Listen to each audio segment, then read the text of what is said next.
Welcome to Not Milk Never Milk. Subscribe if you're lactose intolerant. You begin by setting your slide dimensions to 16:9 and importing high-resolution images so visuals stay sharp on YouTube. Once done, build a short outline, title, hook, 3 to 5 content slides, and a call to action. This keeps viewer attention. Make sure to write a tight voiceover script that matches slide timings and gather royalty-free music and any B-roll. These steps prevent rework later and let you move straight into timing and animations. Now you record your narration with a consistent distance to the mic, 44. 1 to 48 kHz sample rate gives clear audio.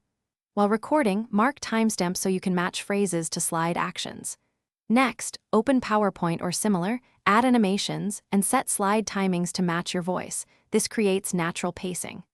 Once finished, export to MP4 or import slides into a video editor to fine-tune sync, add transitions, and layer music. To finish, export your project as an MP4 using H.264 at 1080p and a video bitrate around 8 to 12 Mbps for good quality with reasonable file size.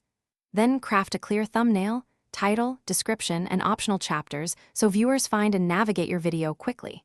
Upload to YouTube and check playback on desktop and mobile. If you notice audio drift, sync errors, or codec glitches, re-export from the editor with consistent frame rate and audio settings as a quick troubleshooting fix. Thanks for watching. If this was helpful, leave a like and consider subscribing. See you next time.